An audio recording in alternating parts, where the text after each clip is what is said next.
అదే మీకు ఉండాలి కాబట్టి సింగింగ్ రివీల్ టాలెంట్ చేయట్లేదు కూడా ఉందని విన్నాను. మేడం. ఏదో ఒక సింగింగ్ సాంగ్ టాలెంట్ పాడండి. అప్పుడు ఒక పాట పాడిన. అది నా పాట అది నేను పాట పాడిన తర్వాత నాకు నేనే చూసి నవ్వుకున్నా. అప్పటి నుంచి నేను సింగర్ వద్దనుకున్నా. ఒకసారి పాడండి ఏ వింటాం. పాట?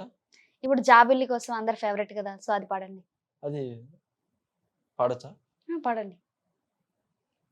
జాబిల్లి కోసం ఆకాశమల్లి వేచాను నీ రాతకై. అంతే వస్తది నాకు. ఒక్క లైనే పాడారు. ఒక్కలేని. ఓకే. అయినా మీ టోన్ చాలా బాగుంది. మరి థ్యాంక్ యూ సింగర్ మేడం. గా కూడా ట్రై చేయొచ్చు కదా! వద్దు మేడం. మళ్ళీ సింగర్ అయితే మళ్ళీ సేమ్ కాంబినేషన్‌లో ఇప్పుడు 'మంగ్లీని' రూమర్స్ పెట్టినట్టు మళ్ళీ 'పరమేష్' కూడా మళ్ళీ మల్టీ టాలెంట్ అని నన్ను కూడా యేసుకుంటారు జనాలు. లేదంటే ఓకే. పక్కన పడని వాళ్ళు కూడా యేసుకుంటారు. ఓకే. అట్లేం లేదు. టైం వస్తే ఏదన్నా.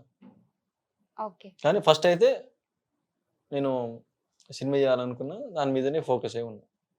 ఓకే. అందులో ఏదో సాంగ్ ఫస్ట్ రిలీజ్ చేస్తున్నా అని చెప్పారు ఆ! కదా! ఆ హ్మ్. సాంగ్ పేరేంటి? 'డార్లింగ్ డిసైడ్ అయింది.' ఓకే. బాగుంది మేడం టైటిల్. బాగుంది.